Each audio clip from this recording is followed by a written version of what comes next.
Okay, we're rolling. Hey, it's Dave.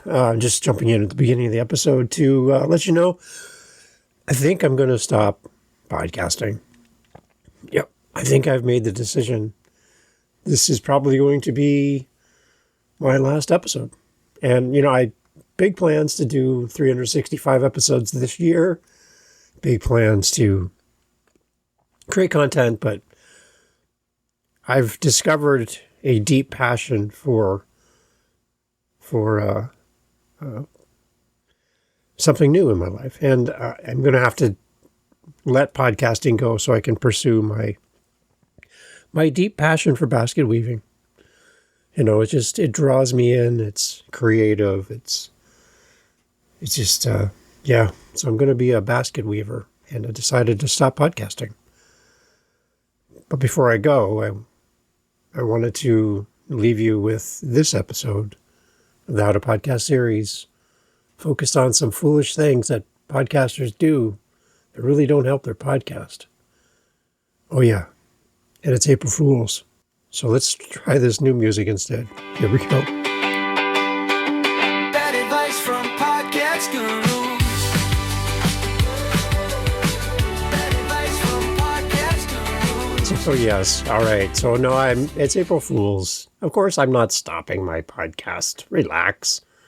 No, and of course, I don't like basket weaving. If you love basket weaving, then good on you. But no, I'm not stopping my podcast. It's April Fool's, all right?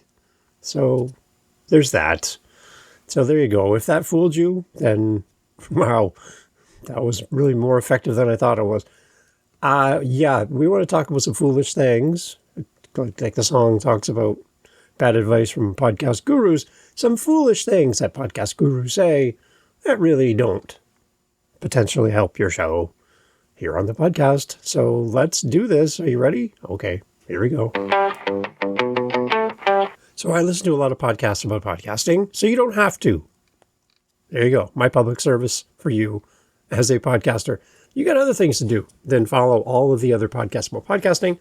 So I don't mind doing it for you. I work a night job and I have time to do this. So I invest 40 hours a week in podcast listening. So yeah, there you go. You're welcome. If you want to support me in my addiction of working nights, which I don't really enjoy, actually, I do need to fill my coffee at work at night at 3 a.m. while you're sleeping nice warm in your bed. Go over to howtopodcast.ca. Buy me a coffee. Link's right there. I'd love to get a refill in my thermos. Coffee's expensive. So I listen to these podcasts about podcasting, and there's some pretty bad advice out there. I got to be completely transparent with you. There's some really bad advice. And there's a lot of people making a lot of money off of unsuspecting podcasters. And for that, I am sad, because I don't think anybody should have to pour in the amount of money that people are saying you should. I talked to a podcaster this weekend, and they're paying like $1,200 a month for podcast editing for 4 episodes a week, like a month. So $1,200? And they're like, yeah, they didn't even blink. They're like, yeah, isn't that the right rate? I'm like, really? That seems a little bit insanely absurd to me. That's a really high price.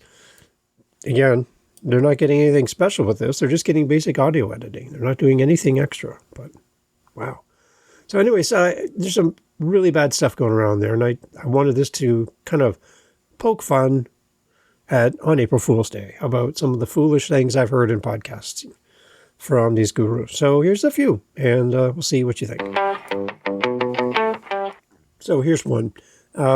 Buy the most expensive microphone equipment and camera equipment you can, and your audience will magically appear because of the quality of your mic and the quality of your camera and your video. Yeah. You know what they have? They have affiliate links for you to click that goes along with that podcast episode and that advice for you to click. And when you click their link, they make money off of you when you buy from their clickable link. It's called affiliate marketing. And a good number of podcasts about podcasting, they're more interested in you clicking the affiliate link than anything else. So they just want to make money off of you. I'm using the same microphone for over 2,200 episodes. half of those are interviews. I've been recording on Zoom, and everyone's like, ooh, that's terrible. But it works. I've been using a free editing software called Audacity. And my podcast website's on Canva. Like I'm breaking like all of the rules, and not having a podcast that focuses solely on tech is refreshing, because a lot of these other shows, that's all they talk about. Tech.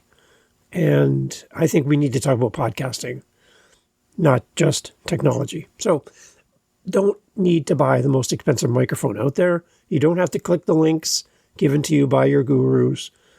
Do your own research, ask around, talk to other people, go to a guitar store or music store and check out microphones and tell them what you're doing and explain podcasting to them at the music store and get some real advice from an actual professional, not somebody with an affiliate link.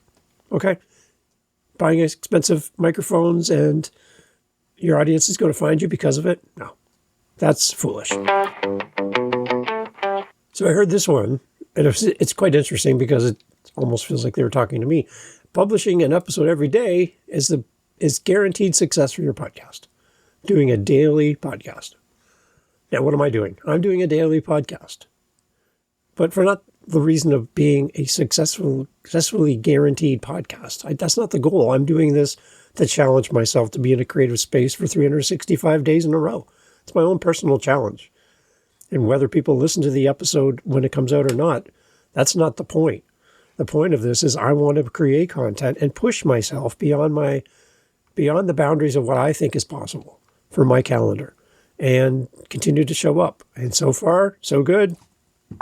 Knock on wood, everything still works and I'm still here. So, yeah. But the guarantee that simply by creating content, doesn't say anything about if it's good or not, but just creating content every day is going to make you successful. That's foolish. It is. It's foolish because people don't care how often you produce an episode. They care that your episode's good. So you could put out crap 365 days a year. It doesn't mean you're going to be a success. You're going to have a very crappy 365 episodes in a row. So focus on good content. Focus on what you can do. And when you start feeling that you're drifting a little bit and things are getting a little stale, then shake it up. Do something extra. Do something different to stay in that creative space. But publishing every day, it's not going to guarantee your podcast is going to be successful. That's foolish. Okay, another one here for you. Seeing that we have this April Fool's theme going on here, being the first day of April, how about ignore your audience and just trust the algorithm to present your stuff to the world? You don't have to do any work. You don't have to do anything to make your podcast better. Just create content, throw it out there, and the algorithm, the mighty internet, will take care of everything else for you. And that's foolish.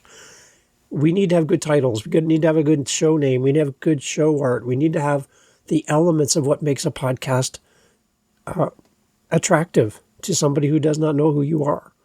Simply putting out content, bad content, on a regular basis isn't going to be the thing that brings people to you.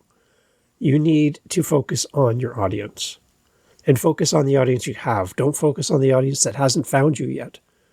And by creating great content without having to be on social media all the time, without having to post a reel or upload this or updo that.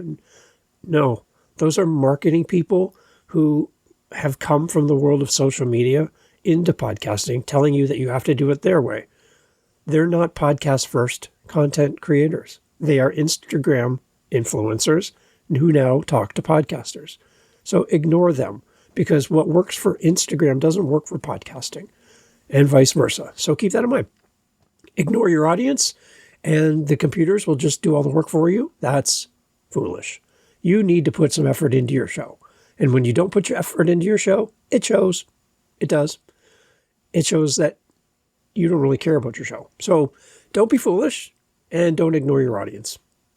It's quite a foolish approach, if you ask me. Now, this one always gets me, and I'll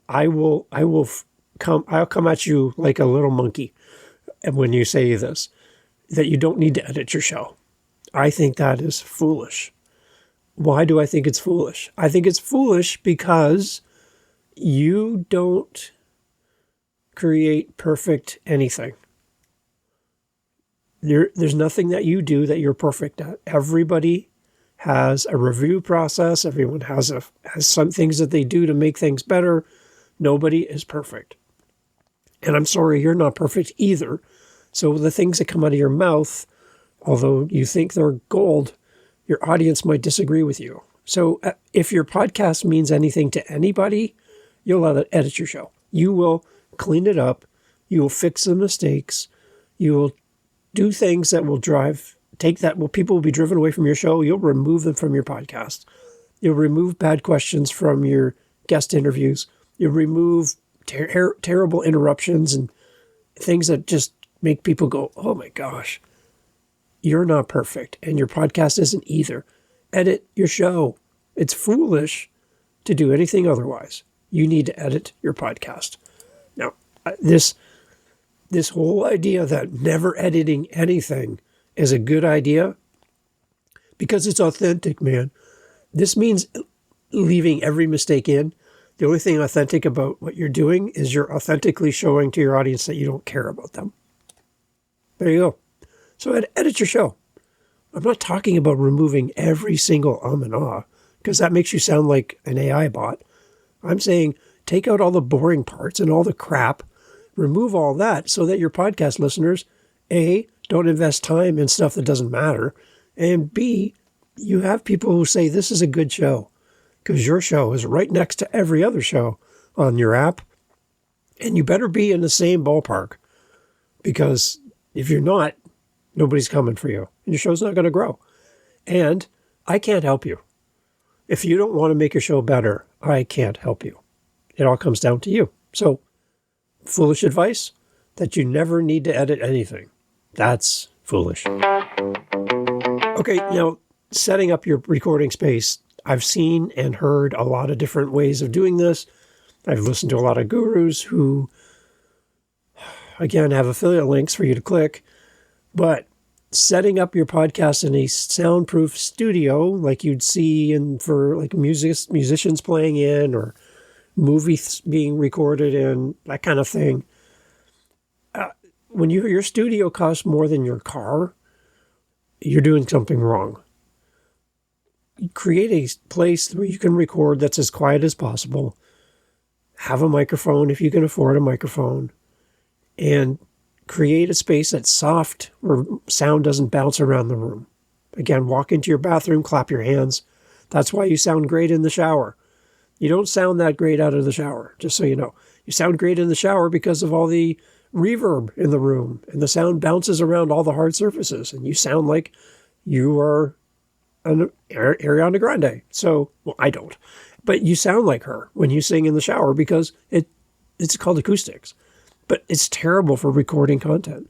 So if you go on and record your podcast, clap your hands, and you hear echo, you're in the wrong space.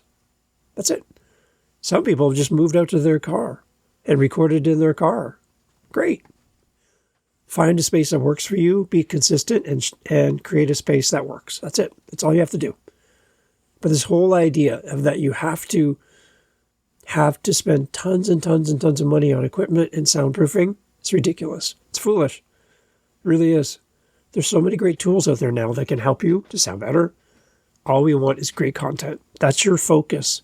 Great content, great connection with your audience. That's all you need to worry about. Microphone soundproofing? Meh. So real podcasting success doesn't come from bad advice from gurus. It doesn't come from shortcuts or magic tricks. It doesn't come from spending a boatload of money on stuff you don't need. It comes from building something sustainable, listening to your audience, and then staying committed to your craft and staying committed to your podcast. That's what it takes. So in a world of foolish advice from bad gurus, I want you to simplify everything that you're thinking. And you don't need the things that you don't have to do something you've never done before. You just need to start. Again, you have to start to be great. So you need to get going. And if you need help with that, howtopodcast.ca. Love to help you. Happy April Fool's Day for you as we celebrate April 1st. And remember, I am not quitting the show. I am not taking up basket weaving. I'm sure it's fun, but no thanks. I am going to keep podcasting, and I'm going to keep hanging out with you. And I'm so thrilled that you have time to be here with me. Happy April Fools. Take care. Thanks for listening, and we'll talk to you on the next episode. Cheers. Advice from podcast gurus.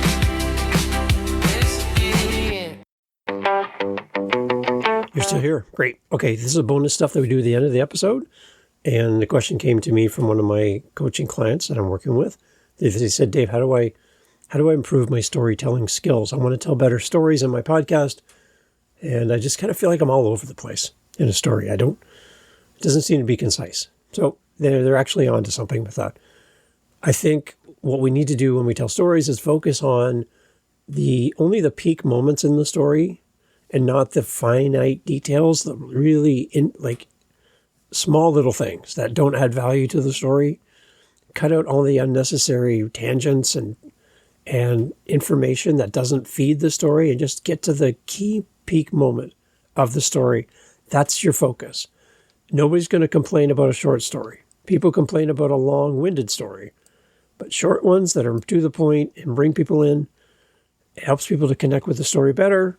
And I think that's a great starting point. So use shorter stories, use concise stories, get to the point, and focus on the main highlighted element of the story that your message is wrapped around and the story encompasses, and go there first. Make that your main focus of your stories.